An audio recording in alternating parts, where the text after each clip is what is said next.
house na youth ni kondo ni ntwantro youth ni kondo say omo ba program den ye dey youth no dan na ye call fruit no mi hu ade bi etoma koma so pa omo ko ni nyina make me aka say about 80 to 90% are youth. So when we near Basso, a youth who you do near Bano. The telephone there, almost willing some of the Bano, but youth no more Bano. Then let me no problem. Yeah, Nana B program campaign. Yeah. What's written on test come to saying test come at the same this time. Test come then pan on the because someone to me, I'm mobilizing for test come for now. You don't want to say you to your base and I said data by you between MPP oh you to your data you need one thing you to come and make us and say almost see membership card no friend say yes secretary by or yes into membership card no your membership card like you say oh you to me I follow me one from 18 to 25 or only from 25 to 30 and that's way and came in only the and carbon easy amaya but you know we call house to house now it's not yet no see we for the crana so person catch na I think that's so if is one beji bibi one in tell you want to say that's it good morning hello boko dear me hoye very quick one say national organizer no ankasa ewo ahmaso na ye ne no ni nkomo maminti on tem so hello mami emso on sheda entimenka national organizer for the new patriotic party Harry Nanabuache anopena mi busa se national organizer any group womo ewo region any constituencies hold on adwuma no ete say Harry Nanabuache is a legal practitioner open here watching hello Nana good morning oh champion amofa yes sir ona catch him say I election we kwan bia say what's your winning okay me so ona catch him say election we kwan bia say what's your winning oh nyame adaro mo nyame tiasi je NDC vo video omo beda o omo ba kwese ketasi o omo ba kwese hin o omo ba wen chine articulator mo the new patriotic party led by His Excellency Alhaj Dr. Muhammadu Bawumia ebe president of Ghana no medical kan e be wi no mo say free omo say onze dizi aroma she omo nema na say they want to prepare the minds of their people for imminent defeat. And you know, idea be no omo dia she won ko fotu so na yi be wi mo look obi na obetumi ya ba die mo omo ba obi na obetumi ya ba die mo the kaka say we are going to win these elections with our track record and everywhere every place and sometimes we come overwhelmed so be MPP and I be everywhere e je ngwo na edi one dance o it is a obi say why no opie no betumi wi abadie opie no betumi wi abadie we are going to win this election and we will win with our superior track record in government and that is what we are going to do it is also no move one na de bia na so na isi say why say and next why say and I say and on say a national organizer ma maintain some way I say election bia wo strategy political parties no edeko ebi wo ha on be person de betudwa ebi wo ha on mfa entudwa enkomo e wo form ne say national organizer Nana B one running mate na enam na edi kan de na ama one running mate na na masan say presidential candidate na nka say ne campaign na running mate nso ne honorable Kennedy ewo afa ebi no mo hwe senka o as national organizer and also wofa na also ye wadwuma e de na ama one running mate na enam oh there was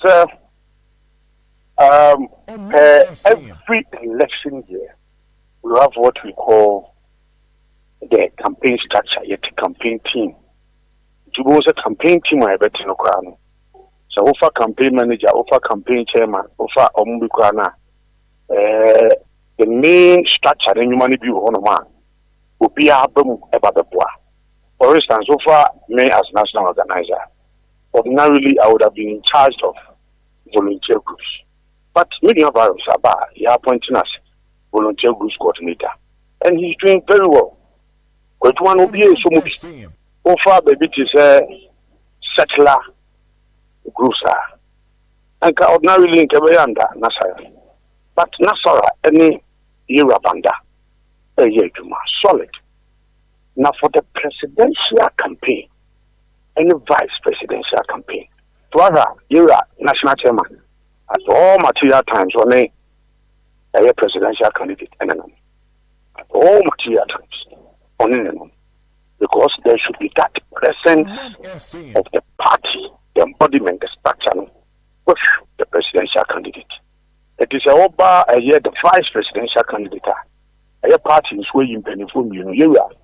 First vice national chairman Buti, and the national organizer. And share a year campaign. And it's a huge, it's a broad area. Very, very, very, very vast. At all times. I was saying, and to go for the play about. In fact, there are some of the responsibilities grandpa from a year campaign manager grandpa now. And God now really be also general secretary grandpa Juma. Election year. So election year is a different and a unique period within the party structure. That is why general secretary, yeah, they are appointed at operations director. National organizer, yes, I appointed as deputy operations director. So in an election year, this is how an MN is panning out, so that you give the presidential campaign that embodiment of the party structure. It's national chairman always. In fact, there have been times where even deputy general secretary, for example, Dr. Antoinette Tibudaku Kaho, you have Haruna Moka,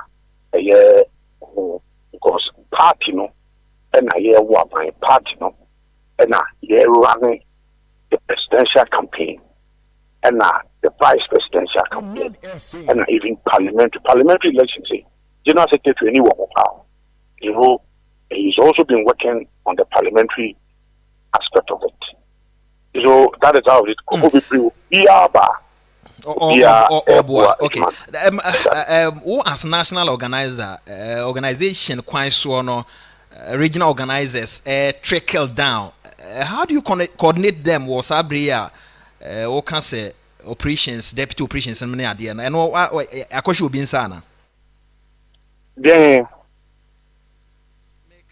make an organization no from all top bar region. At the regional structure also no. We have the campaign structure there. So this structure making go down it in every national campaign structure also form called the regional campaign structure and form called constituency. At the regional front, once you have the independence of the more almost air coordinating, a big boy with the settler communities, a big boy with the volunteer groups, a big boy with all the other mobilization. So the structure so it's from we have that broad base of so it's been and I can tell you this campaign is being run very, very effectively. As national organizer and who say effectively one more say region they back from no ekoye. Oh yes, ekoye. We just recently the regional organizer in fact my mom to buy some of them constituency for constituency for the year and I don't forget also say in all the constituencies we go, first of all, let's say I'm in touch with the regional organizer. He's doing his work very well. All the constituencies are and now you call a Sunafo South, a Sunafo North, near Stiffy North, but now Stiffy South, Tano North, Tano South. The party structure in terms of organization, the regional organizer is firmly on the ground in terms of mobilization. Now on near our central region, your Kwasim North, Kwasim South, AAT, the party, the regional party was very much involved with the organization. I was moving directly with the regional organizer just over the weekend. Sunday, near Pistia Honi Valley, and in Boho, being regional organizer, I'm being very solid guy on the grounds. Yama Western Region for the constituency, maybe motorbikes, Omode, here, Juma Central Region, so can be Greater Accra, and so can be Ashanti Region. It's almost a half, and so can be every part, Northern Region, Upper East, Upper West, and so can mobilization. Yami Adoma, you call Bono East, and also the same thing. Bono East, you call here, Techiman, South, Techiman, South, Techiman North, Yankanta, and Kwanzaa North and South, Yami Adoma, Thursday, Friday, you pay and Campo North, near Rome, Akwaku. Then again, the regional organizer is very much involved in this. You call your touch because they are in charge of mobilization and organization. So everywhere we go, they are well structured, well organized to make sure that the campaign are running on very much effective.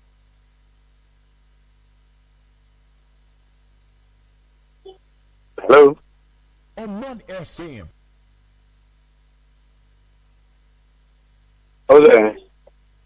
Hello? Aha. I'm about.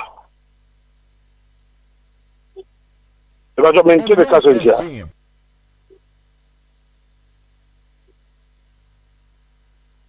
Omanfm. Hey, say me. Nana Otimenka. I'm a tonka. I'm a tonka. Me etiko kakra am say me kasa na wo unti. Said na wo kan enkomo e wo krum ene ho nkomodie na me hwe se omanfo no betumi ate ase. Greater Accra me nim se wa hye no nso a yese campaign no wo form me nim se wo de wani edi Greater Accra chi a sanity. Greater Accra. Yes, Greater Accra. Oh no, yes, I speak the Vice President this week, in fact, even last week, some Greater Accra constituencies. And I can tell you, Chairman Divine, any other constituency executives, including the regional executives, you know, they are doing so. Greater Accra, we've even worked in it. Yako, Ada, Yaye, Ngo Prampam, Yako, Katamanso, Yako, Tama East. Even with the vice president. And again, the party led by Chairman Divine actively involved themselves in Jumabia, EADBR. And I've also been following the presidential campaign, one, and I think that is going so well. Omanfm. Every sabri chrono, bibi foforo bi oha ya nhwe animu ebi no mo ka se enka omo be pese bia ebi yedi kan bia ahoma na nsan na ye frɛ o be pese o be wurewura fie mo no ne ade but organization e wo constituencies no bi ho no a enko yie no ne ade every sabri chrono bibi foforo bi oha party for no hwe animu. I think that this year I know His Excellency the Vice President or the next President back maybe I do nyina no yanka egumomni we fie. In fact, you are Kennedy or any Japan was in the Cancer Bible. Bible says, young court, na make disciples of all men. Seeing none in women is one of the messages that you could be a metai at one, and Katie, yes. If you are not and some community woman to no one say, the two premises you been in a monk on one casa. So, largely, I have no problems like that, but so far we are working very well to make sure that we get the party together. Na no yet me about yes, we've had some challenges, but I can also tell you that we are also working very, very hard to make sure the party well grounded. There are organizers across the country or more programs abro and I say programs out there more fulana. Oh yes, one set is here, as I said, program that is actually not air within the region. And every program should be tailored towards the campaign. And the draw programs, they can bring it to you. But now, because we have a whole campaign structure in the region, I will say a tailor towards the campaign. For campaign, no, a decentralized amnesty form. You see, now we are in the campaign season. And if we have a regional campaign team, we're going to be able to as feed into the regional campaign and the constituency campaign. Don't forget that we want to win more seats. It's program BR will be, and for instance, when I met with my people, one of the things they were talking about logistics for our constituency organizers to move. That is why I've made it a point. Yes, that is why I've made it a point. I would also resource them. If one of the things they asked for was mobility, in some constituencies we on the map. Like the organizer no so all they requested was for motorbikes. And personally, I have been mobilizing that, and so far, I've given out more than 150 motorbikes. And I'm hoping by the end of this month now, every constituency organizer will have a motorbike. Every. So that it will help with their organization and the mobilization. Yeah. It could be, yes, that is one of the things we are also doing. Maybe says well resourced that and now to me a move party no constituency level and regional level. Baby do do say for more resource juma hono any. Oh, once a resource is there, you can never say it's about resource to be a man, baby. Political treaty. Yeah, they are between more party day. But what is important is that Manipano, the very basic thing, which makes us in be a PPR, who beat me at the Amano in the campaign season, baby. But at least also to me shop independent. That is why it is part of what you want to say, at least the basic things they require to move. And we have so many constituencies now you're organizing, so they were no mobile. And we have to do it. In fact, sometimes when you organize for the entire party, not for only a section of organizers, but organizers in the pivotal within the structure now. Almost the first point of all for organization work of the party. So yes, we are doing so much, but as I said, a new PR comes 100%, and it can be achieved. So, your PCC, Kaka, Ibinya, the best support from the national campaign. We are doing so well, but I guess it be an independent that we now, and it be an Sabeka. Mamma no say with the explanation. Say before for a while, per party for not Tiasia, Mamintio. Oh, Siriano, Enra, Yamicha, the Ura, a year, Dr. Muhammad Baumia, Excellency.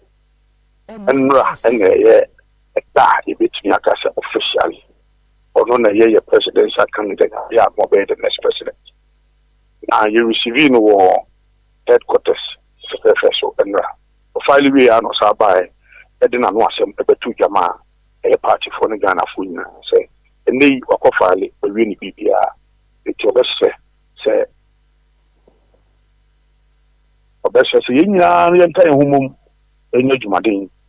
Na a cow in Nimno, a Kanaka Credi, a Kanaka Credi. Okay, say, if you're watching any Tibe and so. But you watching soon, days are in your entire home. Na yenye juma. Mena se pobi o bia mentime ho ase. Nsem bia o bia ye be se obi bia no nkana kuma yenye juma den. What is ahead of us is big and is huge. Ti ye be yenhwe ni nya no yenye juma no se ni se. Ma ya no ase anope ya kire ye be san kasa. Okay, national organizer Nana B na 18 and Kano 107.1 Swini. Questions, any answers or the mine is over to my listeners. It is true the campaign in Accra is not the best. I live in Krowo constituency and I'm not seeing anything. Krowo for the and ekoso. Kwesi ebo a share Krowo na odewe de atudwa. But who say omo efre no guso omo efre. Still I bit fa course na kakra after say national organizer aka say no. The fa course na kakra but the luckiest. I mean Kai will say lucky everywhere. But more than answer Adia saying over dial star 712 hash. Star 712 hash. You are good to go. Now Washan and so Eddie Amami. Yemfawi. Hello, morning. Hello, Alpha. Yes, sir. Good morning. Good morning. Yeah. If I tell my East and Nabi Kaya, if I tell some best community. So I started from Presby. Would do I feel not to sit now and look, you know, that's what it me have before you be some say. And tell me who say ABR vice president running the yeah who me say o new town e bi ho na new town ko ene to abado ya come to one so ne say any factories na ka ho in tell no man me say so mo tell ade no na manfo akotete bahomia na ni efo ena me say na de na monfo me yi committee bi na ya ntimi ehwehwe sa ade no emamo because mo committee na ehun fe Sunday we ye omo ye meeting wo ha no side 20 ha e fata mo fam ko ni panel to no na enye enipa enye kura supporters ni makura eti ha organizer no ha no ni din dey but omo djuma nipa to mo falas me ka to se bo mo din na fret ma east ha de tie de ekoso ha no mo community 1 ha no side 19 pa na MPP for strong wo so this year side 19 omo mo din bo form kura timi pa to ma no sia what the Frahan organizer, minimum number, not be the cost of Tema East. And this mamma never had a mono, a fat but Bahumia Bayano. Yeah, the other was written my many, that's not thank you, a come more in Nim Tema East, you know, to be part of this half for the parliament. Was say na said they can be busahwasem. MC Edema new job in South. He's working very hard to make sure say votes because room send new job in South MPP strongholder kwan bia so no when in betumi afiri haba but no one no organizer dey no moye opani ma mo achi ya me dey omira boko dey ya me adum ne mon pai okay yeah da ase anopai aban project nyina wo nan so na si eno so na constituency for no gina aye campaign organizer dey na moye yo me ni am fa di kai ma me nchia na me nchia watifo na me nchia Omanfm adwumayefo nyina ya me anim ni mo yade wonim se me obi a metie mo pa na bia kire se mo boa de wo ho de se yen our new job in South Koforidua to be precise me a make say me MP Mira Michael Ochebefi and I'm a chairman ya tenasi and ya shishe in fact ya draw plan ye di a campaign e wo form politics bia ye look at and na nyame nchade and now amemo papa his excellency Nana Danko Akufo-Addo ni yewura Dr. Mahmoud Bawumia ebo aye nti ya ye a lot of projects e wo Koforidua enti de me ni me MP ni me chairman ya ye ne se ye be ma nyuma na ya ye wo fom no ya ko a form every electoral area every house must be touched and nunti party no den hye by yama organizer any polling station executives no ye hia wo mu nyina no bia yi 15 aka 5 no ho enna say ya hye say starting every Friday ye come mosques ye akobom paye ye koja ye nuanom ekramufo na Saturday ye ko memreda sorry na around me akoja won me na omu nyina akoye aso omu ma ye kopia so omu ma ye kwan me ye kasa e kire asori ma no na kwesiada yɛkɔ nsɔre ɛwɔ electoral area kora yɛpɛ sɛ yɛyɛ hɔ adwuma no yɛkɔ a yɛ message yɛ very simple ɛne sɛ mpuntuo ɛna obiara pɛ sɛ ɔhwɛ so de to aba ɛno nti no sɛ mohwɛ mpuntunwuma a yɛayɛ ɛwɔ yɛn community yi mu ɛne ɔman mu no nyinaa deɛ a ɛneɛ na biribi ansi ho kwan sɛ ani kwan sɛ moto aba ma yɛn member of parliament ɛyɛ Michael Ochebe ɛna yɛn presidential candidate Dr. Mahmoud Bawumia ne asan so aka kyerɛ wɔn sɛ saa mmemmere da no anaa efia da no anaa kwasia da no ɛbɔ awia efiri n'omienu n'omiɛnsa ɛkɔ na yɛde van a eyi mfodini nnwuma a yɛayɛ no besi mpɛsua no so na yɛba abɛkyerɛkyerɛ mu akyerɛ mu nneɛma a yɛayɛ yɛwie a obiara question wɔ biara nso so MP ne nipa mmiɛnsa a mebɔ odin MC yi ne chairman ti hɔ na question bi a wɔ biara no after say you are taking them through development ya wɔ mpɛsua no so no yɛasan so ama kwan ama wɔbusa question na nkyerɛkyerɛmu bi wɔ hɔ a yɛde ama me nua mofa me ka kyerɛ mu adwuma a ɛyɛ wɔ fam wɔ Koforidua ha no ano ɔse nti every day biara yɛwɔ baabi a yɛma van na ɛyi mfonini ɛwɔ nnwuma ahodoɔ a yɛayɛ no yɛde gyina vantage point nti yɛnya mmɛyɛ community engagement no koraa na van no gu so ɛyi kyerɛ afoforɔ organizers ka ho secretaries ka ho chairmanfoɔ ka ho obiara yɛ involved na megye di sɛ mewɔ mu sɛ constituency biara ne ne dynamic but sɛ yɛn nyinaa yɛtumi ashowcase the numerous projects a aban wɔ yɛayɛ ɛwɔ mpɛsoa no a wowɔ so no ama amanfoɔ kwan ama wɔn aba abɛka adeɛ ɛha wɔn ama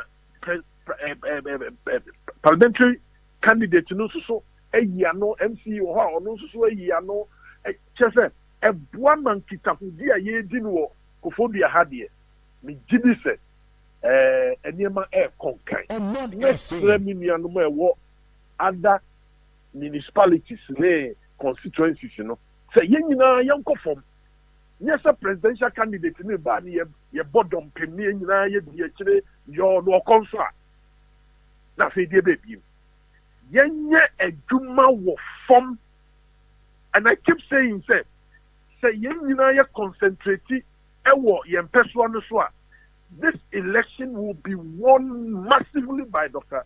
Mahmoud Bawumia and the parliamentary candidate. Enti yɛdeɛ yɛkakrawa a yɛyɛ wɔ Koforidua na mede ato dwa yɛde wodwa bensaf megye di sɛ me nuanom bi nso ɛrebɔ mmɔden sɛ ɔmo yɛ adwuma but yɛn double our steps because we can win this election and we are winning. Gye sɛ bi a yɛmpɛ sɛ yɛbɛyɛ adwumaden deɛ enti wobusa me a me nua mofa nea ɛrekɔ so wɔ ha ɛna obi a ɔwɔ Koforidua biara ɛbɛdi adanseɛ sɛ saa ne yɛyɛ ɛnra me parliamentary candidate yɛfiri yɛfrɛ ne sɛ grounds a yɛkɔyɛ community engagement na bɔ anadwo bɛɛ dɔnko a sɛ dɔnko ne fa. It tells you how serious we have taken this campaign. Enti wobusa me na deɛ ɛwɔ hɔ no no Mame ɛna wase honorable MC ma ɛna wase yɛbɛsan akasa that's it. Nyame nhyira mo ne adwuma pa moyɛ. Nyankopɔn so ɛnka wo ho. Teacher, yɛnkɔ yɛnim kakra ɛwɔ dɛ ɔbɔ nkrataa no emu yɛnkɔ yɛnim. Yo, the Daily Statesman ɛna mafa ɛwɔ ha yi. Na Dr. Mahmoud Bawumia a wodi MPP ne makɔpere ɔmanpani adwa no. Ɔne ɔde ato adwa sɛ nneɛma nyɛ di adanse sɛ nkunim deɛ ɛbɛkɔ ama MPP no ɔde ato MPP amanyɔkuo no manyina anim sɛ obiara ɛnyere ne ho na campaign a ɔyɛ no obiara mfa ne ho anyim sɛ ne bɛyɛ a nkunim di a wɔn pɛ no wɔn sa ebetumi aka na ne nkasa mu na wɔkyɛ sɛ ɔmanpani dada adwondromani mahama deɛ wakɔyɛ sɛ wɔhyɛnkani a yɛde si ahyɛ ne nsa na wosi ɛne Kumasi road a yɛyɛ ne foforo yi so ohunu se kwan no so da so ene trum odi mirika saa wo you overtaking kura won hwe binkum won hwe ni fa enti won hwe ba bia no ane se wode konti se omanpanin dada John Dramani Mahama aye reckless driver wode oman no esikasem ye bibia ekohwe esum titiriw oma emfie nan obedi yese mampanin no wode Ghana kohye esum wo bra Ghana ni bia enyen kane emfa enye na adwuma enti ene wasan ebegyina se Ghana fronto abama ono shenkani no a wade Ghana shen a enam na kowura techim no Ghana fronto abama no a dabi omanpani abede ye chi Dr. Mamudu ba mi odi MPP amanku no anim no esanto aso se hwe eba asomdwe mu a Ghana fo enyere wo ho se na ebe ya asomdwe wo mu na bekoso atena ho na wonne ya workeka nsem so ene yen wini asei besi yen wini amo frɛ okon mo nyina amo frɛ okon no na mo to okon no enya de a ne nyina ebeba so na we nyina ye bra ode ne nkrata koma electoral commission no na wo ba krata fan to so mienu nso wo the Daily Statesman enimu ha na be de achire Dr. Matthew Poku Prempe adodo no afre na po na wono nso de ne de enam na okodru Prisia Huni Valley empatem ho ne empo ho no na o ka kire omanfo ho no nyina ne se ho wonim se wotu fagudie sika akọ ho pa enti MPP next MPP government Dr. Mamudu Bawumia ebeda no ono aye na be de achire no nia waka nyina se ode nhia hodo bebre aba wode beboa wone otu fagudie no wache se eba sikase mu a enhyehyɛ papa na MPP next government no edebeye adwuma wose bill wode nhyehyɛ papa gu akwan mu masikase mu eto da bia wo mo tu fagudi e wo Ghana ha no onye sika mfa enye adwuma ne nyina no aban no behwe bia mo nemmom wobɛhwɛ sɛ enhyehyɛ papa afam fagudi atuo no emese oman no saase wo omakwan ma obi anso emetu fagudi ewo nsuo mu ene ensuo enkonkon so yenti enhyehyɛ no ba akọ ne sɛ woni omanfo no otu fagudi ni nyina behia no aye nhyiamu no ate abadwakuo ewo mpatamu bia nananom ahemfo ka ho bi no ahwe okwan obefa so na tumi krata upese otu fagudi ade be ye adwuma no ebi afiri abadwaku a won no hwe fagudi etuo no so ewo mpatamu ho no so na se eho na se tumi krata no free bade a won de wani ebedi achi ema obia enkotu fagudi basa ose wo ka ma obia ate se Minerals Development Bank no yen hyehyɛ bia na yesika kora bia Dr. Mamudu Bawumia na ban no edebeba no Ghana fo no won otu fagudi no obia benya ho emfaso wo se ye namfagudie basa etuo so ema omayin nsuo ene ye nneoma bebre ye nsaase be de ade ekua ne nyina asai enti next MPP government no be ye enhyehyɛ a eno beboa ema fagudie tuo no wonne ya wo tuo no won ho ebeto won ema won so a won nsaase wo ho a wode be ma so mfentu fagudie nyina abra aban ma concession nyina no won so ebetumi anyamfaso ewum Katafe toso miensa heya ena ode ne ho kwaku apia dodo no a efren kuka kane no na oye MPP Constituency chairman na ono ena ode ewo adwuso ono na ode adesede ato Ghana fo nyina na MPP fo enim se won nyina nyere won ho enye campaign obi enka ne omapa MPP aban no ayo ho nsem enkyere omanfo se de be ya 2024 aba ye betu yi MPP bedin kunim bum ewo asantemem no omeya fa na nyina na Dr. Mamudu Bawumia abeye president ama oman yi o se Ghana for emfenche MPP for se kobase aba ye betu yi no MPP for edi enkunimu a titi ni free SHS nti enyade a Ghana for edebeche MPP enti MPP for enhwe se obia ebeye ne nneoma yie na enam so ema enkunimdi akọ ama Dr. Mamudu Bawumia ene MPP amanyoku no katafe toso miensan so Dr. Gideon Boako ena ode atudwa ono eye MPP parliamentary candidate ema omanfo Tano North ena wode ato omanfo nyina nim so ono de owo enidaso ewa awrehyimu se aba ye beto Dr. Mamudu Bawumia bedi nkunim no nso ebedi nkunim wode ensem tudwa e obra okofale ne nominations ena obi aso hunu se ampa ono nso obegina ose obi a onte asew se ne etoda bia wo mo opponent se NDC fo no agidi se won eno bedi nkunu ose de obi a hwe se de MPP ama Ghana akọ ne nim ase de eti bia no obi a beto aba ma MPP enti MPP ni bia nso enyere ne ho emo dawuro yanko yanim medasi honorable we daily graphic the obokrata no na the obokrata na chi has say no mampani na na do dan kwakufu ado tumfo say to so babiom ena afi yera Godfred yebo adame omumfoni ne da hei na krata ni mu nsem no kakra che se mampani na na do dan kwakufu ado de ato abato abedwako no anim se December 7th abato yebeto no mayi mu no abato abedwako no enhye se de dikan wonye yiyimu na emom no wobema ye fa ahodie ye kita yen fiti dadada no fa ahodie ne beto akoso a na abato abedwako no din ya ekita no edin no so ebegina ne nan so na wontoto abato abedwako no din a ekita no ase wo abato a ye beto no afimu mampeni na do dan kwakufu ado eche se wosre de Ghana fo epe no ensemo a Ghana fo beka de fa abato ya ye beto ni mu no sansem ne pepepe na abato abedwako ni mane nadi ewo abato no result a wode beba bonten ni mu emmane fa kwan bia so enchinchim Ghana fo nsa ewo abato ya ye beto ni mu se ekoba ne se abato abedwako no wanchinchim Ghana fo nsa na wo manukuredie eye adwuma pepepe yo ye adwuma dia ene afi abato no ye beto na asumdwe mu ma ye yi mampani ne mrasobedwafo asumdwe mu a ohaw bia emma na se hunumu fan ene nukuredie ye adwuma oman Ghana ye ka bi ma menka bi no beto akoso a atena se mampani de sansemwe etudwa na annual conference de ma Ghana Bar Association for ena wonomo de hyehyɛ so kumase enrada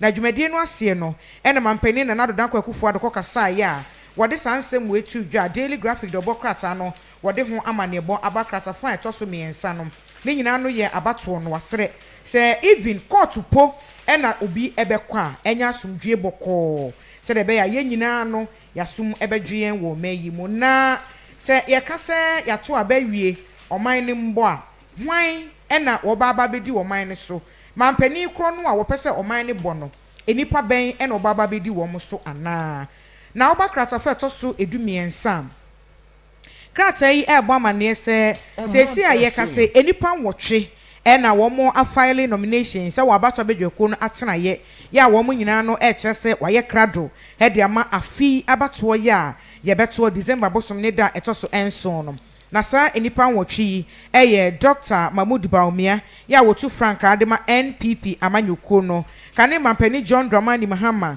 ya wotu Frank adema NDC amanyuko no woche se womo nyina dakro ena womo ede wo nomination forms no ekoye eye enrada na uye no free wa owura Hassan Ayarga ya wada APC amanyuko na no wono so de ne krata akọ Christian Kwabena Andrews gum wono so de ne de akọ Percival Kofi Akpalu LPG Nana Kwame Bedi akọ enso de ne de akọ ena Samuel Apia Dankwa ena fe Chum Berima Edu womu ina ye independent candidate womu ina ede womu nomination forms no akọ file ewa abato abedwako no atena ye kesie mu a daily graphic do bokrata no ede ho amanebo aba okay bar conference na se no His Excellency the President the assembly to Jana conference na se na ekoba se one more can say free SHSC can say mu buy ma one me betumi atua ya nkeye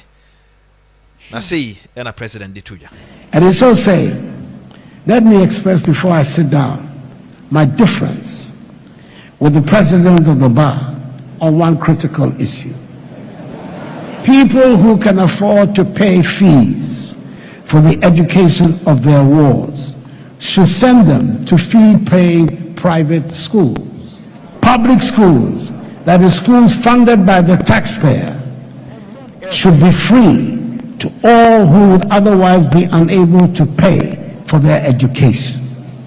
That is why the pupils who have access to secondary education has doubled since the introduction of the free senior high school policy.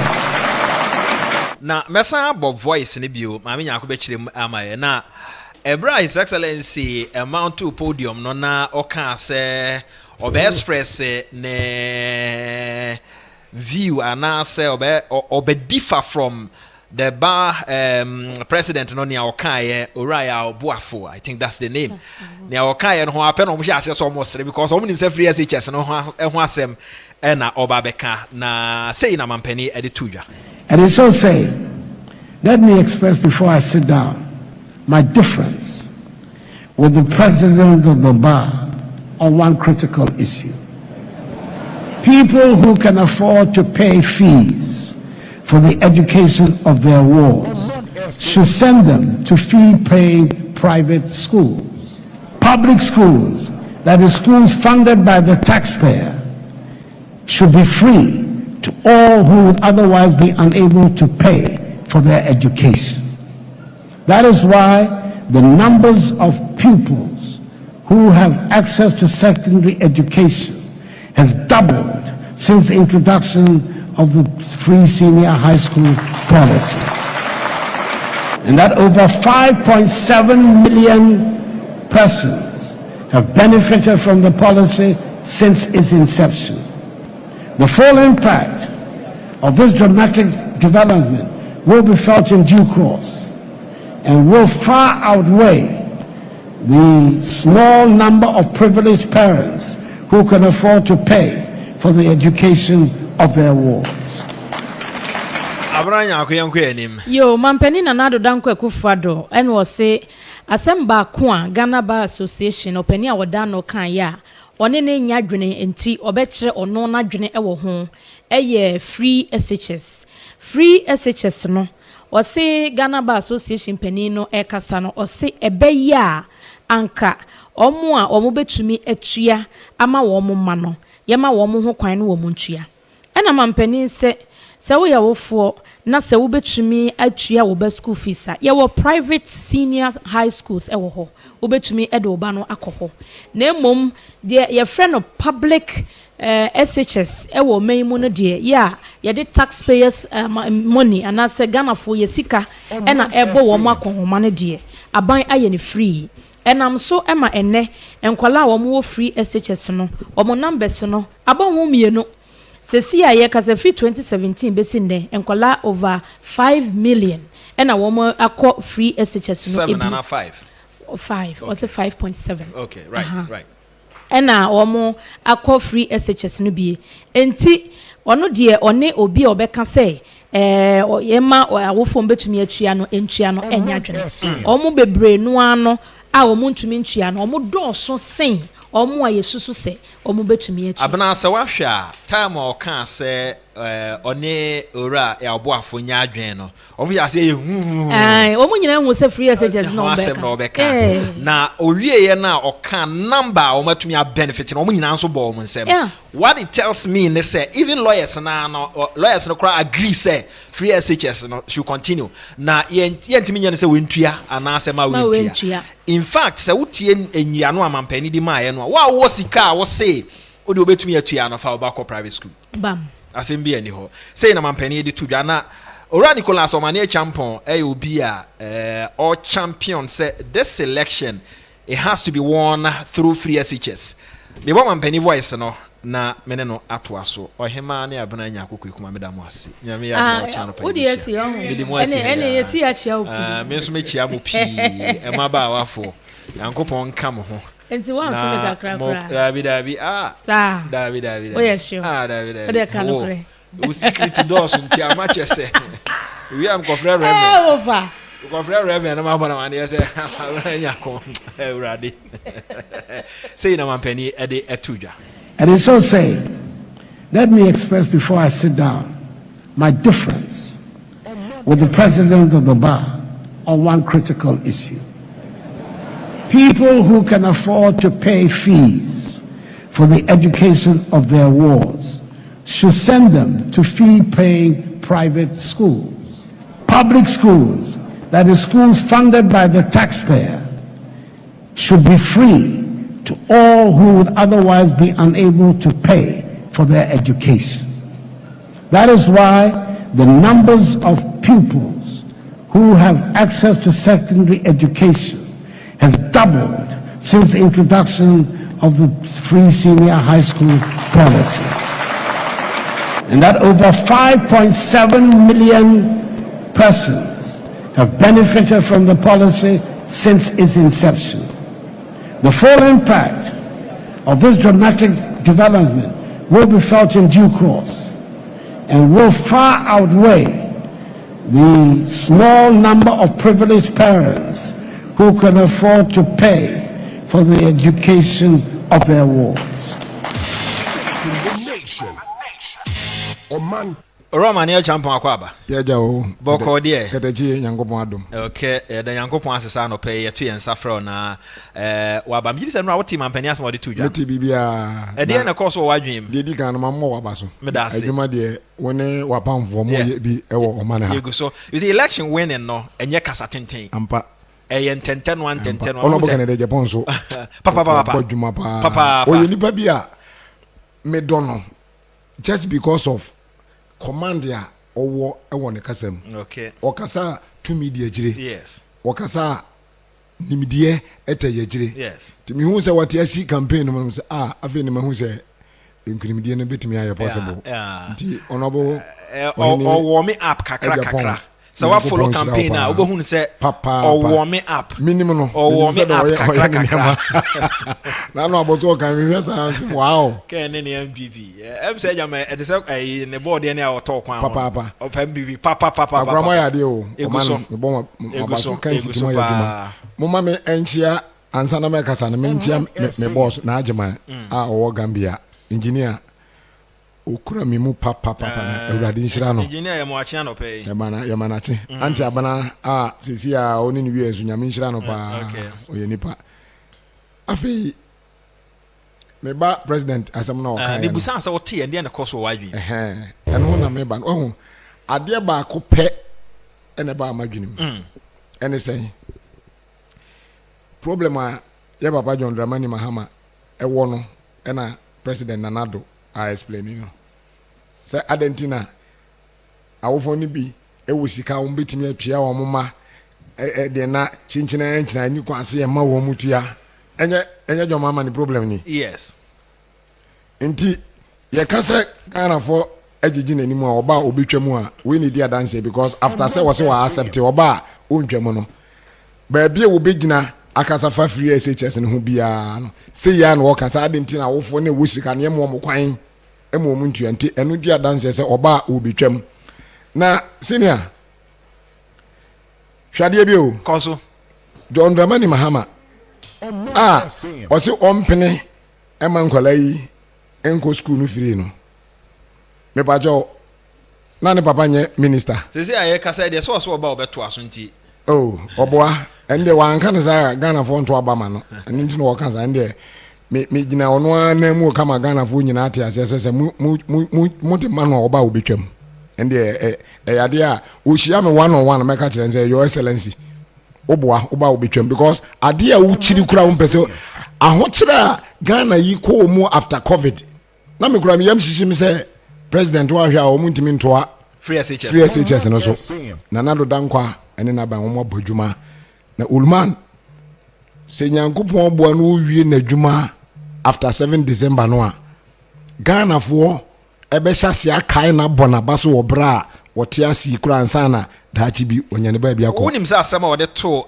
bar conference no anim no okasa de mahiafo na nado ayade o se wo a wo betumi atua na fa bar private school o defend the poor Ghanaian child enya sana da bia meka I am telling you enti hwade John Dramani Mahama na ne papa minister owo sika obetumi ayede atua ni school fees no ye minister Dr. Kwame Nkrumah ban mu then ono de okọ school ni free then John Dramani Mahama de okọ school ni free o papa wo sika nko betumi atua abrochi kro betumi do okọ school ho then na de okọ no free na o de wo aba ba ye pani na say me twe da were me mpene ma obi okuta sika no ono de Argentina o se ma no kono free na o papa minister owo sika de behwe o school enso wo so uko school no free think ono na nka me expert say obeye first leader enka sa ni so adi hunu ananado dankwa e de aba bebo hia for no na me expect rather from John Mahama because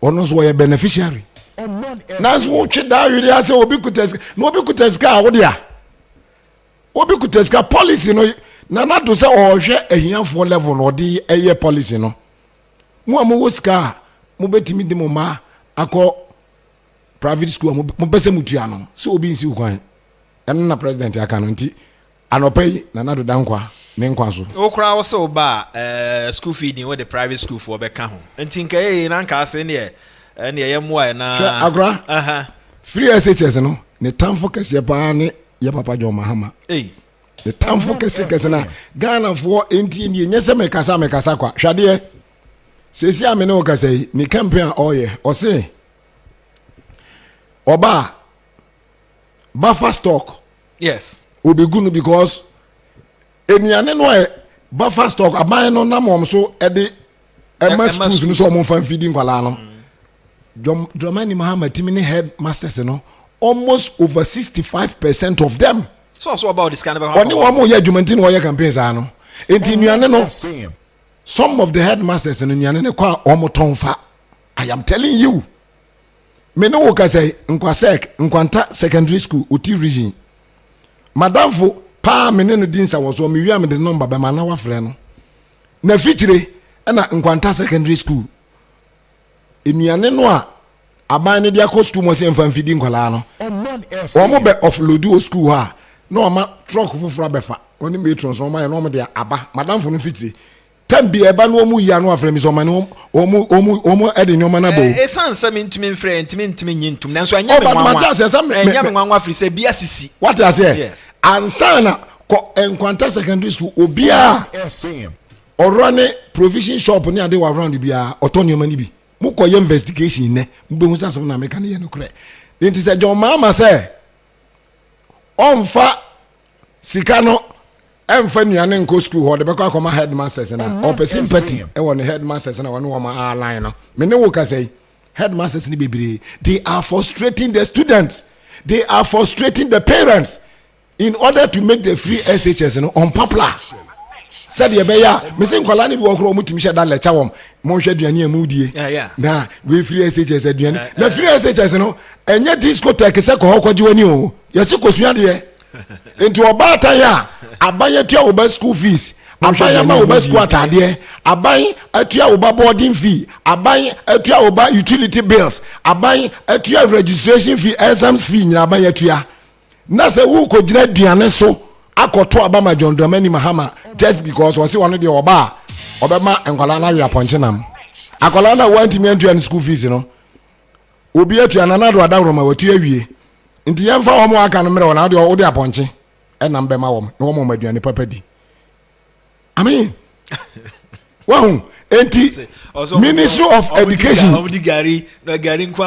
Ministry of Education yankopon bo na se wo mo etoa amamwo yi so a mesre se wo mo momodin na wo mo establish sa camera system ni bi e wo secondary schools ni nyina na wo mo monitor wo no mo hwede ekoso enkwala no suro se o de complain ba you better when you school mo but headmasters ni teachers ni bi they are working so tirelessly to make sure say free SHS no e be kwa koye unpopular enkwala ni bi okro mo tu o mo fa sa enkwala na dwene e wo school mo ansa na o ma wie school no na wa wo ye panyini na aban bo no ho modern say wo hia ni baba school aduane kakra wo be di aban de abre no no so no provisions ne niam no wo towa discussion obotom na wa san akwakoye campaign di tia aban ne se mo hwe aduane amudi a onyankopon hira na me de mesere de ma ye nyina me komanim no akora me pese galamse ho asem ka ketua bi Babia Ghana edu sesi no. O sorry anopa galamse radio station TV station babia galamse. Answer na obeka no discotheque ho asem nka bi. Meka. Okay. Meka. Ko anim. Galamse no. Me magana fo aso ate say. Eye opposition party NDC for na abo pa say media houses enka galamse ka bosumi mienu ne kakra me akoto aba. Me pacho galamse ho asem start eye ne. Possible but menu ababi I say ekeka kono so ya ginsemu na ya ginsemu ni nyina echi no Dr. Mamudu Bawumia ni manifesto no say what the to me ebre ye hemfo no okay to me na what ebre ye hemfo no eso mfa so aye ba benya ene say abayin kwantumi mfight galamsey no just ensase no wo mu wura no no a eye ahemfo no wo mo so ye ready say ye fight galamsey no enti sesi ame no katai se abayin anhwe yie no ma sojafo enko se ye enko tu galamsey fo so sa every 2 days kura ni pomo ye beku asojafo beku wo mo wo galamsey site no wo mo de bisa ba be ye campaign say akufo ado asoma asojafo so mo nkunkum Ghana for just to win an memo ato aso on Facebook oko Facebook aye logo no akoko srade Omanfm na edem 107.1 na wa boso hwia tietia na wa like na wa share mo message say o Facebook no me kan ma mesro ya wo tron so ato obo ase tron kama sansen crofo ko kan messages omunya an informed idea to elections aye ba be koi enti on Facebook okoha kai se obeto obo ase enya team didie no atro message na kama no wa share the call platform no so eye kwan aye fason so eye campaign no e social media ne fa no bi ye ne ora Nicholas Omane champion ena edin komo menu ato asoma me Mr. Fawudie koso NDC for kono de sesi ya ne se galamsey aban ma soja fo mfa tuo nkotututuo mutuo na ye mfa nsai aban no a chances e wo December 7 election no eno ano no because if your papa rolling se penso galamsey wantimi am fight ya papa tamas galamsey wantimi am fight o mampani kufuo no nyina befa galamsey jum tinya bosumi mienu pa aka ye kwa akoto abai era mo ba ye sa frakadam no na mama soja fo bi ni makoto tutu akunkum nkrofo ne abeka se akufu ado aban no afedi wo kum Ghana fo nti ento abama NDC fo no enyoma ekoso no yesra ban wonto no bo ase yeto abani wi a enshisha Dr. Mahmoud Bawumia ade ba no mimi hunu se ebeboa ama galamsey fight no aye easy because ahemfo no e won manifesto no se oba be empower ya ahemfo no no ya adwen pa se wohene no asase ne ya ne dia no wa ma kwan se brabetu galamsey wo ho ampato enya ban asase ya o dabi ensase no omde ya galamsey no e aban asase dabi na ohene no se ompesa wo be kwa kotu na galamsey wona asase mi se mo fa otu obetima ko fa excavator ko si ohene bi asase so wa bra woni mo ho hwe asase one plot kura wo kosi so dan no se wan ko ohene no wa obetima ko si dan dabi enti Dr. Mahmoud Bawumia nhye say I want to empower my government will empower our chiefs and no and a right direction e betumi ama aban no ne ahemfo no atimi aye ba ko ne hunu kwan a ye be fa so a ye be solve galamsey issue no because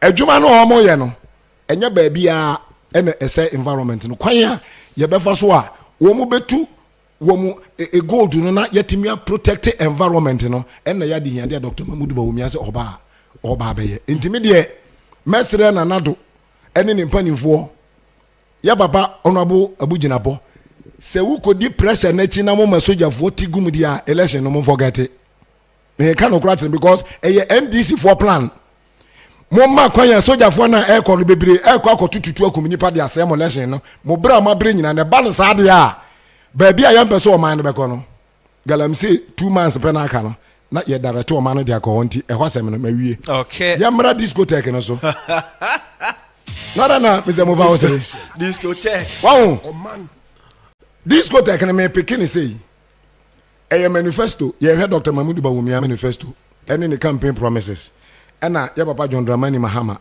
and in the campaign promises na Ghana for muntie ni ye nya da bia na mobetie o man na madi matem mumye nyina ya nwene o man nkan kro ho etora bia we MPP ni gura na meka bibi na nya wo right say of frame captain niko we mom de wan kan ye megitum sa na wo NDC na bibi e fanya se nimdie ni nyansa wasem no mu afa na fa ba obra because enya MPP ni NDC no ene ye bedi yaban no hu ni here first okay me started from Dr. Mahmoud Bawumia koso ni manifesto ene ni campaign promises o say oba be ye obesisa ye import duty system no edi entia ye port no anase ye habo no ye import duties no abre nyina kwa na ekoso ntia ma anyema boa ye din da bia ye to nyemam na di entia ono hunu se esese osesa no se ye habo no ye papa John Dramani Mahama Dawroma waton wo habono waton 35 solid years enti enye yen dia na abrofo na waton ma wo no wo na determine duty am bezo me de bay o mo je na dollar ene de determine wo duty ese wutua na Dr. Mahmoud Bawumia say okay abane say wi but kwa be so ne be fa ye betumi aye ama import duties no abafom port no de joma amaton intime so oman no mama me kwa ma me beti so a waton wa oman system na esese the owners of the port no edi so any saying me be sesa ye import duty system e de aba flat duty system flat duty na say so container now there na spare parts ya the ashisha to say a spare parts 40 feet container say utua no a flat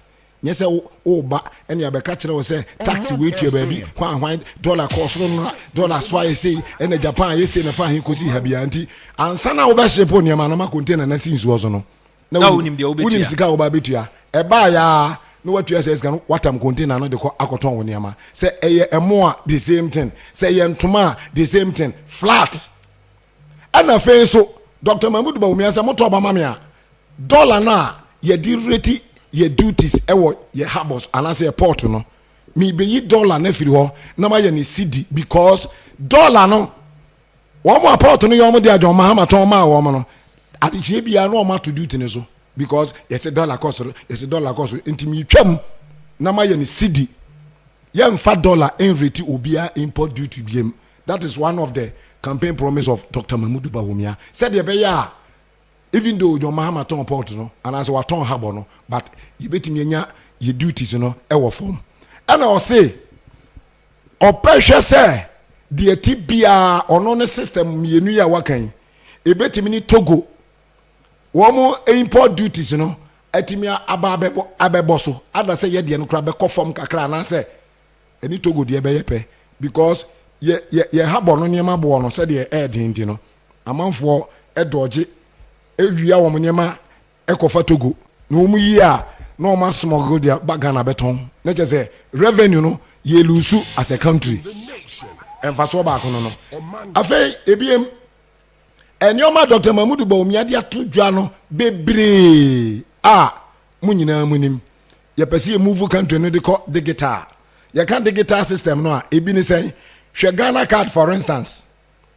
ghost workers omaina boy ye kase dwiri boso men so aban sika wodi tu adwumayefo ka no almost about a quarter of it ghost names ni nyina na ye dwirim but ene digital system no Ghana card no atimi ama sa ghost names ni nyina no a fight sa corruption no e de afiri ho nti adwumayefo bebrebu afu se Dr. Mahmoud Bawumia je wo mokro no sem na afiri wo msem me pa cho hwe drones medical delivery system me pa cho utie me tie o pa wona me no ka send me say utie me say da be wi obeti me busa me question na wo hwa ya papa John Dramani Mahama nso a afi ni e ba discotheque no so no ni campaign promises ni manifesto no ba ko ni say moto obama me ba be ye enkukubu amamo adami hu sa de no news mu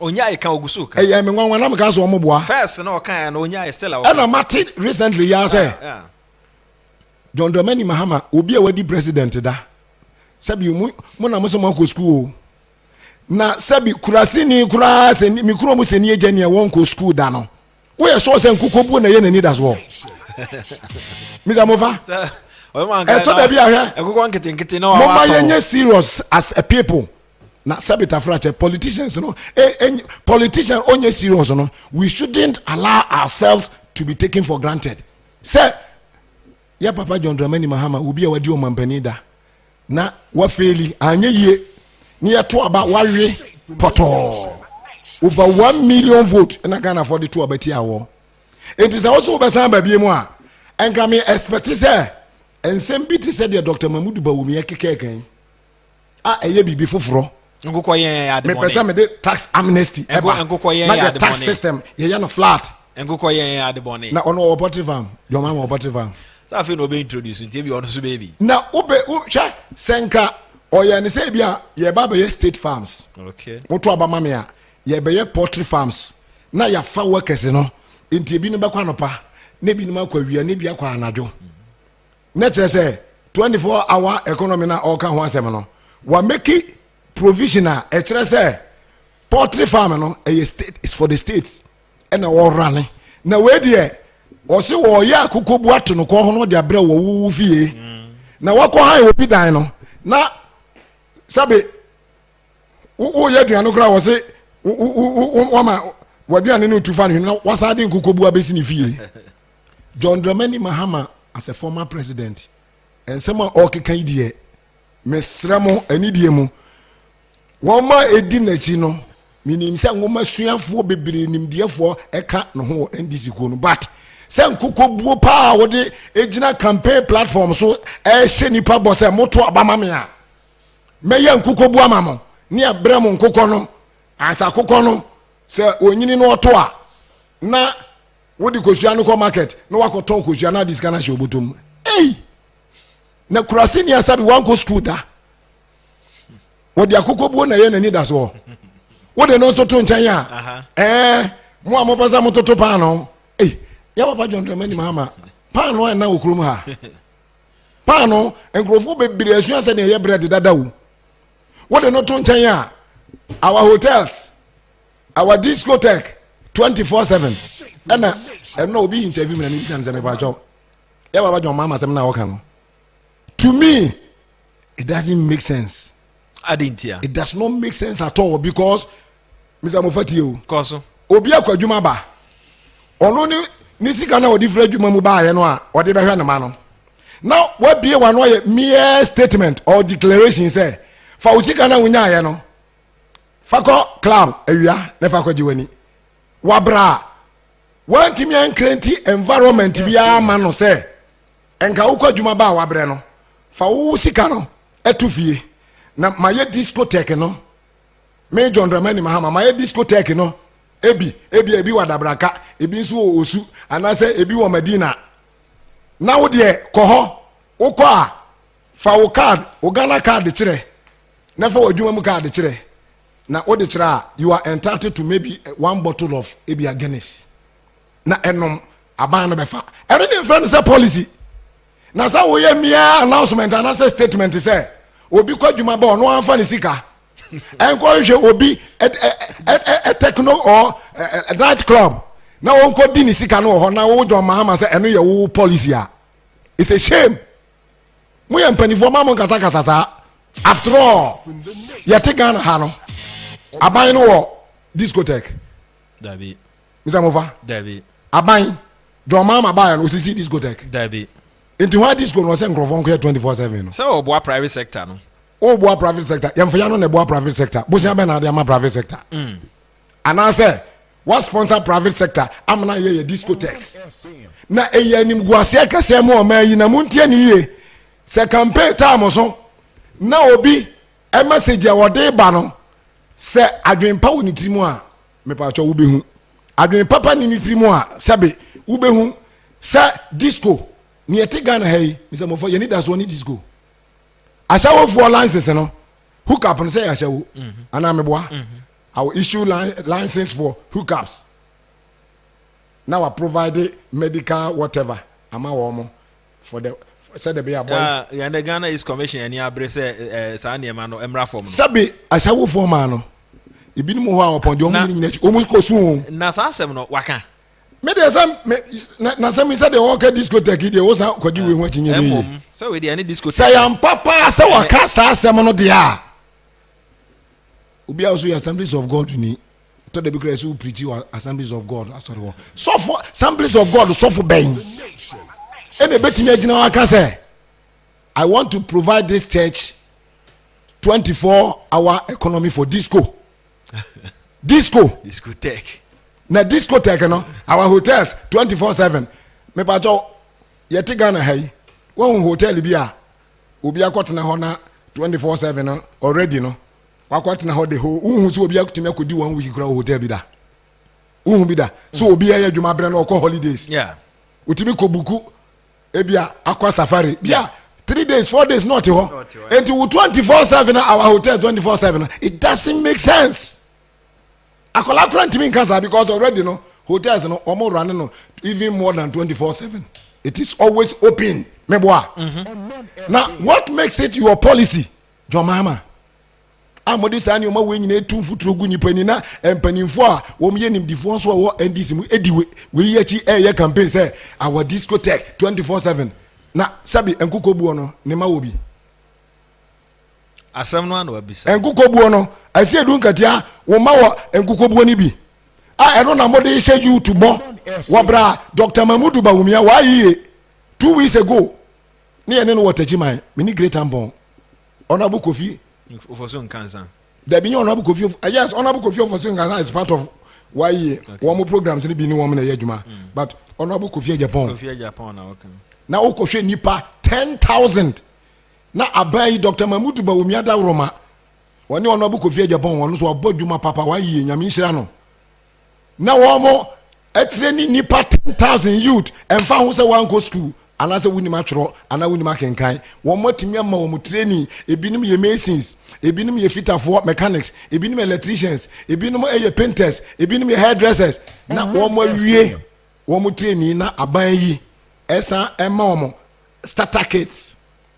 startup kits ubetimi e de ahase welders wo mo nya portable welding machine na obi a wadi president da anye ye wo faili wo man yi nanka otifie no bisa ho se be me kan on buafu but your mama time no ase Ghana ye bayifo ya yetisumu na me na me ho for commercial break entimi bisa se eye dan na wo firi akonya so anana do dankwa ba ya kane asiso abesi na hwe ananu ye ya papa napo ka sembia Omanfm dum so kakra bi akane abobo na ni prepare na se NDC for the campaign se enunti yan konkoto abanfantia MPP for no one say obi kobusa ye papa na pose on fa timetable no so what timetable afa na nkrofa so mte ase me pa cha he knew what he was doing and he was able to stand up to make sure say challenge na ye come at that time no it's been resolved as we speak. Once obi ajay dum so o kan ye no si so sa but John Mahama as a president otimi try himself over 4 years when timi anya ho hwe na nado dankwa eteki over pe na kane ani siso esiso sa 8 year mu na yewe yo ntimo mo hwa school ni a John Mahama say ontimi ntua school fees o se afi de mo mfa school ni no ma no oba obema na ponche na mo awe na sebe ye orphanage homes no enkwala na o manya chance eko secondary schools na o mo ebe doctors ebi no mo be teachers ebi no be nurses ne ho nkro ne ba no Omo asaka say omo ba they will not consider free SHS graduates. Na some way no omo kan betimi win election no there. Enti mesra Ghana for utie obi campaign message na bebo wa mesro enya akokobuo enye discotheque enye akokoba utie ye papa John Mahama akoko nkosua mema mo incubator na mode aye na akonfirm no nkosua no na mama mo said the mobile to pano na president wani so ade hu no ebesi ne agramede man obesi no wakwaba wo yes ebesi ne ya baba John Dramani Mahama was started from assemblyman and obey MP and obey deputy minister and obey minister and obey vice president and was obey president no ni mo ankasa na oye vice oye former president and opposition leader not a single policy he can talk about. Maybe I feel no dey. No policy. Now say who the politician here Mr. Mofadi ehuni. Politician infrastructure is good infrastructure is good. Now so say who the politician here for all these years now who one policy process sebi eburu sebi mpreduasa ko toilet na mentuaka one policy kura onibia oye dangerous politician because at the end of the day free SHS here ye nyina ani abere ho e bo ho dede John Mahama Bushman for they are enjoying it, but he was against it. On one Bushman for I Boliban boy.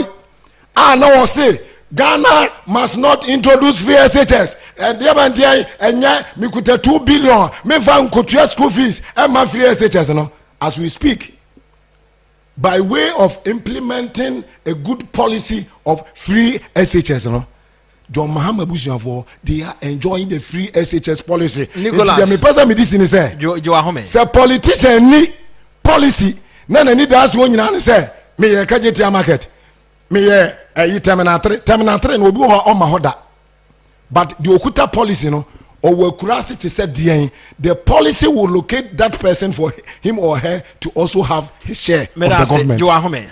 And in so saying, let me express before I sit down my difference with the president of the bar on one critical issue. People who can afford to pay fees for the education of their wards should send them to fee-paying private schools. Public schools, that is schools funded by the taxpayer, should be free to all who would otherwise be unable to pay for their education. That is why the numbers of pupils who have access to secondary education has doubled since the introduction of the free senior high school policy. And that over 5.7 million persons have benefited from the policy since its inception. The full impact of this dramatic development will be felt in due course and will far outweigh the small number of privileged parents who can afford to pay for the education of their wards.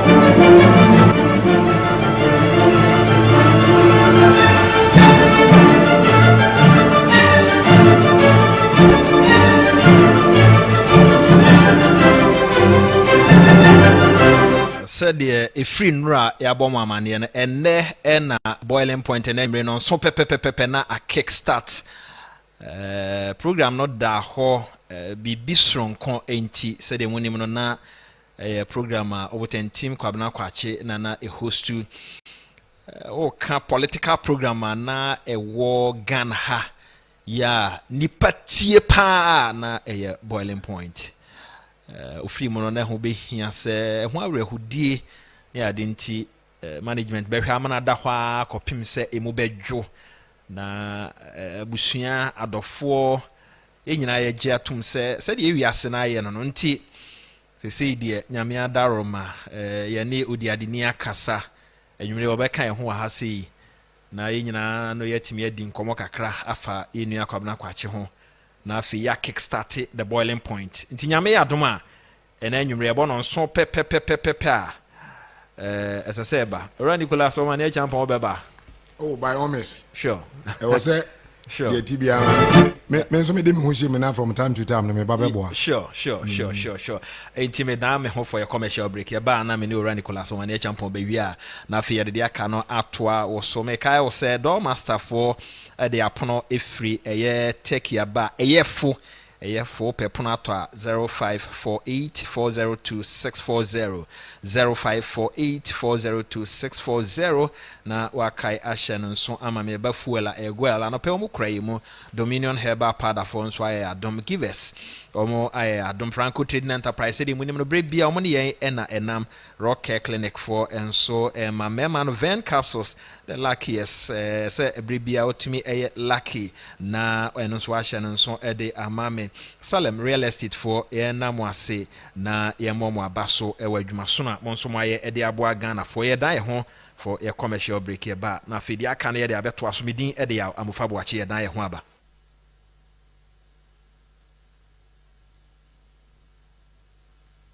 the luckiest star 712 hash luck is everywhere for everyone yeah wake Ekoma and Nonfufua, a daily star 712 hash, and found no regrets. Ekoma investors are a striking gold. Ekoma health workers are a diagnosing lack with precision. Ekoma that tough guy who couldn't hold back his tears. Say Ekoma passionate fan also entering containing a joy. After to the stresser or turning the hard-earned stitches into a bundle of happiness. And now, Ekoma, if you say your next big win is right here.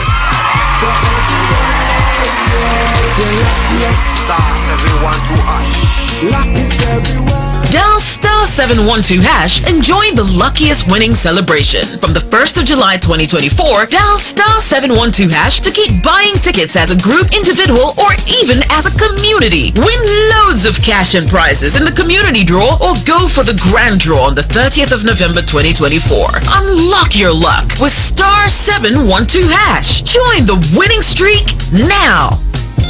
The luckiest star 712 hash. Luck is everywhere for everyone, yeah.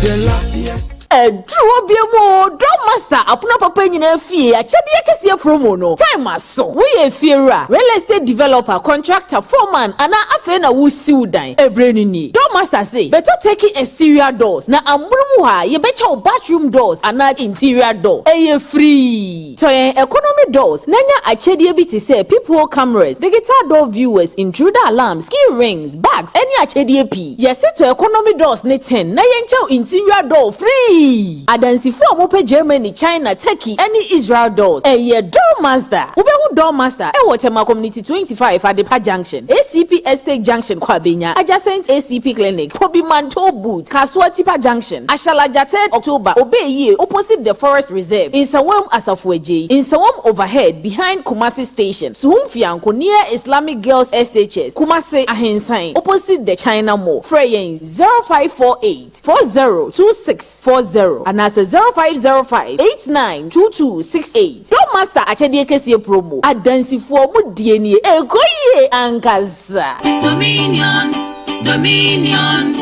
Dominion herbal powder. Say you can say Dominion herbal powder. Emma immune system. And now in Fabo will nip a drum in yet. Nan the senti. What I did, I resume Kunimua. And what dance be new? I don't dare fine fire. Manumbi. Tina me do one dancing. And I say, me say. Dominion herbal powder, dear. Minia, and yet a man for dancing. And a bacon fool. Near I yet a woman nip a diamono. A bro magin and a mentias. And my Dominion herbal powder. And how would the beer at that? Someone at the honor. Dominion herbal powder. And once one you will so share will take up. Now that trick to us a biagumu, what chance to Yanum. What we Angels Dominion Herbal Center, one cocoa and a diaba, a pen for a bat or more money for, and in Quadawi in Field you do one count. Do 054 315 8195. FDA, I did a gradient crap to you at Herbal powder. Dominion herbal powder. Goyle, anytime, anywhere.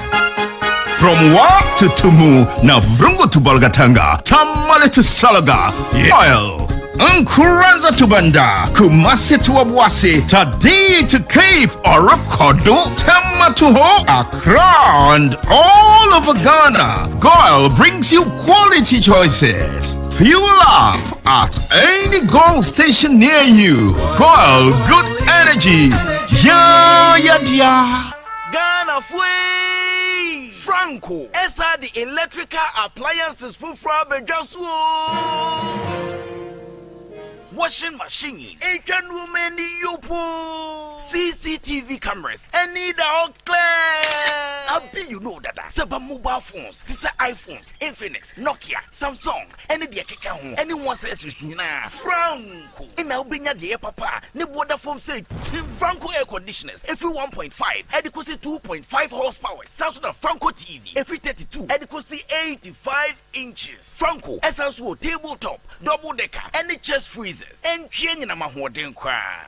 Franco, Quabata be a bamboo, name of head office, a water braka, one in Roxy Cinema, the enemy, friend 0246 422 338, and a 055 5939 311. Franco, electrical appliances, papa, if he. akuya na ase ho te sɛn mama ɔte apɔn kakra na mmom ntumi mi sɛ aduane enti na mede front active ɛnkyɛnse ne pepa mu nnuane papa bi a wodi a wommra ho aba no wɔyɛ front active cereals ɛyɛ rich in vitamins proteins and minerals fiber ne omega 3 nso wom ɛboa digestion every 3 years ekosi 100 years obi atumi di bi na ɛmɛn kama wotumi di ne breakfast lunch anasa pampo front active ɛbɛboa paa the drink nso nie yɛ wɔ no diabest yɛ de yɛtua no ana wɔn pɛ sikyire etumi num bie ɛna ɛwɔ no complete ɔmanfo nkan nso tumi num bie na the taste no jai obɛnoma mɛn very nutritious ɛna front active junior yi nso ɛ front active junior ne formula no nkɔda wɔdi 1 ekosi 14 years yɛ wɔn mu ntumi ne di yie from no wodi nsuo ana milk mixia na wɔtima ne di na ne denti obenyiri fɛ ne nyina wɔ supermarkets ɛna pharmacies dodo a adepa pharmacy limited branch BM ɛwɔ Ghana ha fra 0302 664 832 and 0245 915 254 FDA agye ejode nkrato yato Bema, efiri sɛ wo fa rocker fo aduro pakum capsules. Wo hwɛ hunu ne sɛ. Pakum ama me male vitality saa besi nne. Na wo ɔba nso ɛdeɛn ɛna Genicure capsules. Ayama wo. Ɛyi me fiti kromo yaw afiri me so. Esiesie me. Me wife deɛ Genicure ama wayɛ ɔbɛsi ma. Oni how. Na Mr. Journalist. Kawo deɛ. Me deɛ yɛ Medfagen capsules. Medfagen capsules. Ɛyɛ natural supplements for immune support and general well-being. Ɛno nso firi rocker ana. Rocker clinic for no a makonya bedie mu nyina no Medfagen edi mu akotene pa sentina na say we look very young no enuro nyina apefo ma wo monifo ne kwada wo ni mfie du mienu nka ho emerima wo di mfie du ngwatwede kronko na timi no pakum capsules 14024 888 5040 and 0244 183230 FDA agi ejede nkrato yatum Adepa no kofa bae wasan de 3CP papa ebeboa efie bia aba mese adepa de etwamu da wo de 3CP egu nsom dware a ebo ho ban efi muamoa ho fa 3CP efren so huru wanu anopa bia na ma wo se ho ban wonu aduane na eja ana esohie ehyewo a fa 3CP efren so fifa so eno ano no wo hyewu wi a fa 3CP efra eso fifa so na beboa obebre 3CP ehye pimples empompo ekro na ekumkro enimnimu ya wonso 3CP so de enye na wo drugstores bia mu atufo nko adepa pharmacy ene SGSSB ene hwani mu okanshi frɛ 0302 664 832 kumase adepa pharmacy ewa dum ene hello fm ene hwani mu 3CP efie bia hia 3CP bambo Madam, mame fried rice, 10 Ghana cedis. Nafa. Ayiko. Wenti na wonta ne difie no. Oh, medo. Madam, wenti na mekunu eni difie no wahu. Enra ode water ne be fie. Enra echi na ye jollof. Anano krampo die na ye omutuo. Ene nso auto fried rice.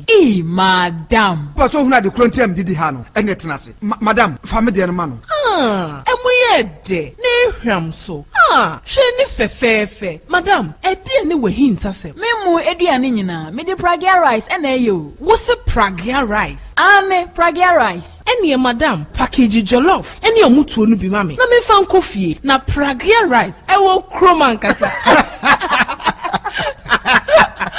FDA agi ejede nkrato yatum. Shaping the nation. 107.1. Hey, oh man. Shaping the nation. 107.1. Hey, oh man. Shaping the nation. 107.1. Hey, oh man. 107.1 zini haya Omanfm ya na mwase ya ni ora Nicholas Omane champion e won komodie ye kwa akɔwie sɛ de medi kan ma amunya ne ntie no ora Omane champion me batietia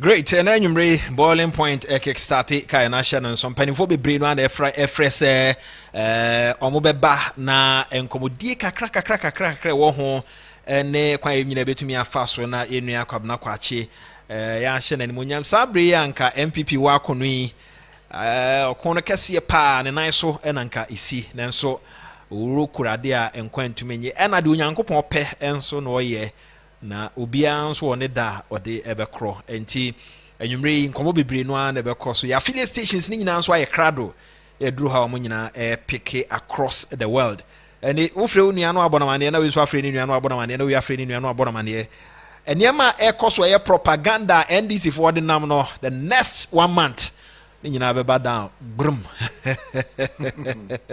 true boiling point ni nyina beba down empanimfo a womo enim kasa omo che politics na se nyina ye krado to join us na ye nyina nso so yetumi aboa ma the New Patriotic Party empanimfo omo asimo omo ye campaign omo bre anye kwa te se Dr. Mahmoud Bawumia no emu ora Kennedy ohene Japan ora napo ene mpanimfo eka ho nyina no omo bre anye kwa na ehiafo nso atumi adi so mfa so obi ne senti ene nam so ma mampani Akufo Addo ebra one Ghana Bar Association ehyiaye na ono ankasa ye lawyer ni free SHS ho ode sa asem ye tudwa ehiafo ntia. And it's so say, let me express before I sit down my difference with the president of the bar on one critical issue.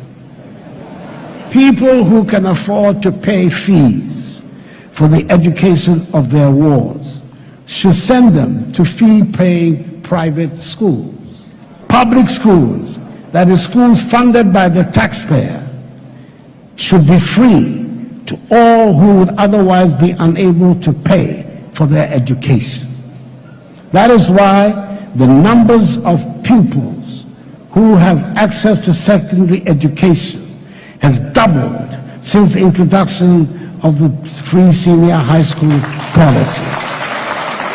And that over 5.7 million persons have benefited from the policy since its inception. The full impact of this dramatic development will be felt in due course and will far outweigh the small number of privileged parents who can afford to pay for the education of their wards. His Excellency the President Nana Dankwa Akufo Addo 107.1 so the Reverend Frank Chumesi Inkum Clark Kwewu Presbytery and the District Minister of Obome Presby Church Ghana yase ene o celebrate your birthday papa happy birthday to you Uncle Pontin and him emfa enjora Nicholas Omane Champoya the next best 10 minutes na yedwumadi no ye de ba na wi afa maritime import news shippers authority for that romanti my yanko enim okay Mr. Movawudi itie menua galamse no me pesa me ka bibi twa to na me de mansam de aka no eto aso okay dia me pesa Ghana 40 ase ne say galamse na amanfo ye no various areas no omo mfa sika no omunya no enkoma abanye o abanye soma a omo say onko tu galamse no mfa sika no mra na emom eye asase wura afuo bi wura eno de na afuo ama galamse fo na omo ye wohini bi ene de na asase ama galamse fo eno omo ye the only thing Emma abai bamunu say say you protecting your environment, you know. That's all. Enti mesrao mesra ban ewiya yi say enye amanfo egala me say na omo eye no nti na sese adwuma pa aban no ye no woma asojafo twituo ekototo bobo galamsefo na omulusu election ma aban no efira konwa so madwuma pa no etuo twa ti galamse no Dr. Mahmoud Bawumia ewo nhyehyeye se oni ahemfo obema wo tumi ama wo de wo mashaban mu se opposition leaders nso wo ideas bi o momfamra nya saabere aka na asame ato aba no ene sese aban tena ho ma propaganda move no a NDC for ye no wo mama sojafo bi nim so a wo mo kasa wo mu ti aye ready mo bie se wo mo nkope wo mo kotututu akum nkrofo timi repeat na etuo no etoto ye wo civilians nso wo mo be dresser ye wo mo se sojafo akotututu akum nkrofo unknown military men na ye de sobo no ba bebo MPP aban ama MPP aban eho ayehi na o ma lusu election no enti attack ne de o mo forget na emom wɔn mfa nneɛma ngu akwam sɛ deɛ bɛyɛ after elections no ɛkwan yɛ yɛde galamsey bɛfa so yɛne ahemfo no ɛbɛtena ase ne ayɛ ama somdwa ba ɛnyɛ election time yi me move on no the second coming of Jesus Christ onipa bi enu a waba asase wɔ ese soɔ a na ɔwɔ ahumɔborɔ anasɛ ɔwɔ good track record ɛkyɛn Yesu Kristo we ɛnyɛ ɛguabili ɛyɛ direct Yesu Kristo track record sɛ nipa a watena ewi ase ntumi fa nipa bi antoto no ho ɛnso ne second coming no wɔsɛ yɛ mo ayɛ ho na ɔsan ba bie mu no deɛ ɔba no sa awenade nti sɛ nipa sɛ ɔkɔ ba ne ma yɛ tɔ so mmienu no hwɛ ne yie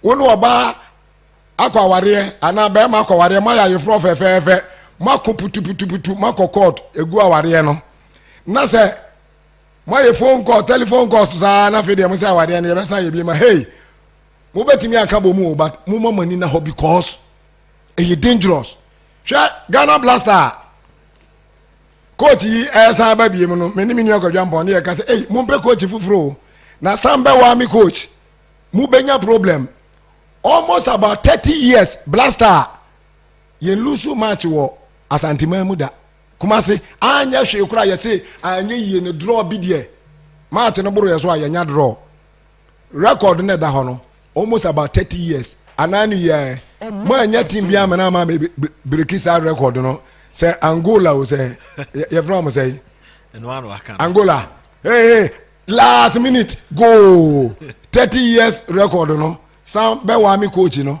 waba be break ama sisi amene wo kasa yi san bɛ wa mi coach no emfa kyerɛ sɛ John Mama wɔno ba yɛ wo be feli yɛ ma wo ma ne tena su mu obi a yɛ tu nu fira konwa so a na nado dankwa dawroma oba ya pa na kane esi so ya tena kane mu saa ene ɔsɛ mo nto abama no na kane na nado de ba yɛ no ɔde bɛkɔ akɔyɛ discotheque e de amamo yɛmfa no nto hɔ obi a ɔsɛ wɔntumi entua school fees no ene na nado dankwa ne Dr. Mahmoud Bawumi atua nkwala ne school fees no John Mahama sɛ matua school fees no matua exams fee matua nkwala ne school atade matua omo utility matua omo boarding and de keka ho nyina matua but mama o maduane papa ani enti mo nto aba mame me ba me man nkwala na ponchenam ama omo so awe mo mfa eno so nto ho hwe ba bia yedu no eye nibresem after covid o hawa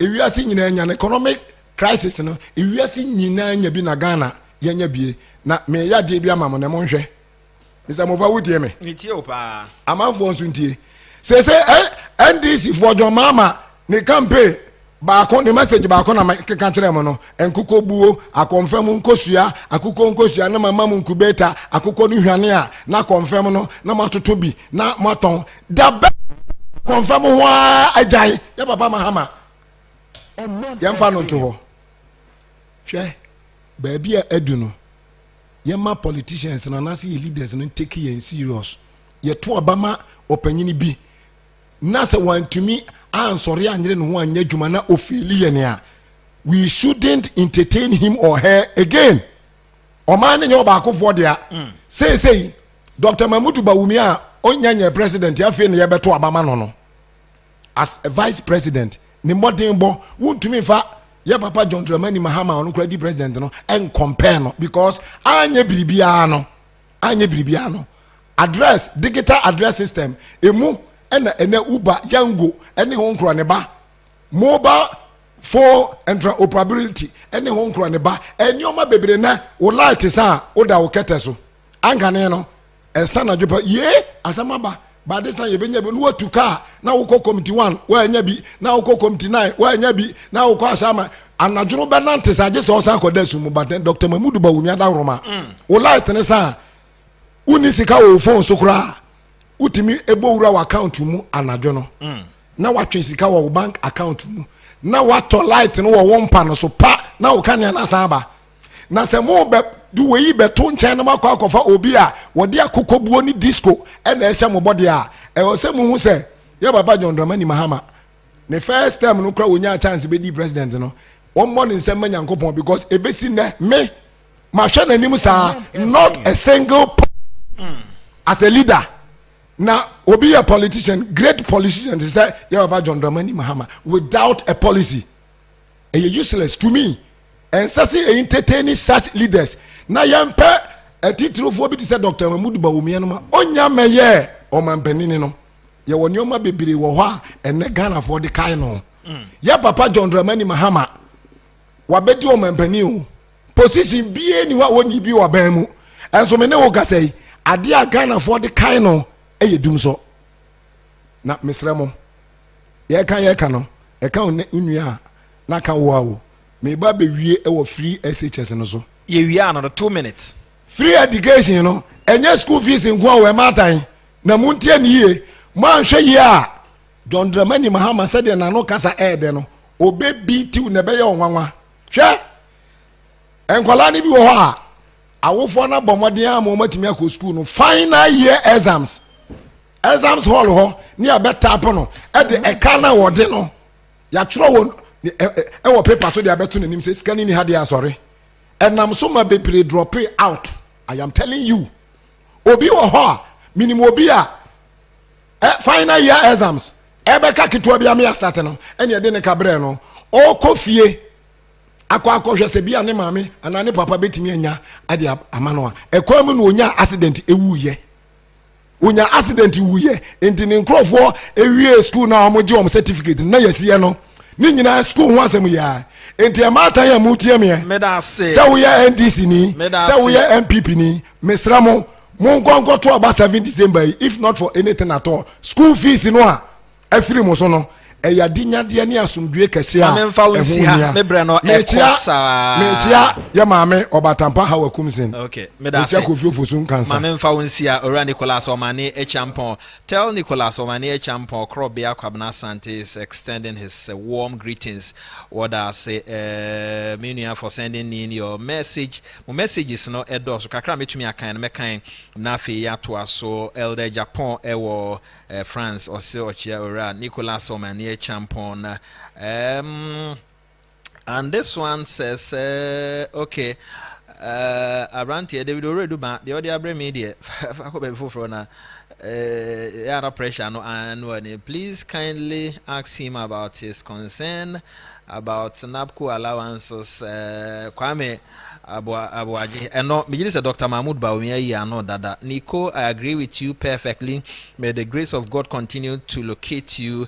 Bravo way free a year Abrantia or no Eddie Moses Fianco and Ede by K. Obuatin or UK. The only problem for John Mahama and his hate free SHS is that the more we have educated population, the more likely the NDC will collapse. Good morning, Honorable. Good morning, Openi Eda Sensuke Obuatin UK. Ora Benjamin Bosom Process. Thank you for speaking to the public on their views about the activities of the organizers of MPP. So far, you can hear from all that the MPP will win the election. Yes, it is now a sing-song. However, we should remember what happened in 2008. All organizers should put their hands to their wheels. Never again should there be a second round. Thanks for your keen in the MPP. Bless you. Bless your penny, Benjamin Bosompra Ewo Agbogba. And this one says, Amofa and your team. I always tell people that I'm happy MPP government took bold decision to use the annual budget fund amount from the Ghana share of the Jubilee oil revenue to sponsor every Ghanaian child. Yeah, that's it. Don Bell also. Yeah, that's it. This one says Omane Champon is doing very well for MPP, but tell him Mahama can do anything, but still he will lose. It's a prophecy and Pasolo ewo the work ya pim ena or the way by good morning Oyokoba. Is John Mahama going to feed the children with live goat or dead ones?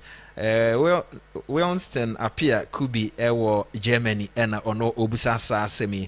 Alfred Paulon Cancer says Miss Remy Bisa, what happened to the double salary matter?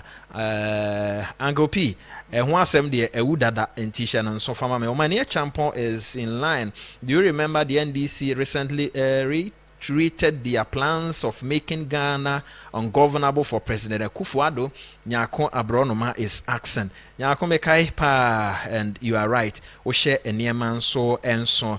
This one says, in fact, most headmasters collaborate with their matrons to sell the food from the buffer stock Omane Asamoah Omono Asamoah ena edi we by Okuseku Ewadamfa. You are really shaping the way forward for the MPP campaign. My little worry, however, is that we have to ensure the views from callers are based on reality but not perception. You need information based on true facts, since it will be used to assist the party to improve on its campaign strategy. Okuseku Ewadamfa and Wadiwe Ebai. Make us say non kono abwa pemu pe. Maritime import news and Druso Shippers Authority for Adaroma. Midin Edia Amufabuache. Nicholas Medas. Yenso kwan suju medie hia mo man bia nkanko. Edigana ekuvia.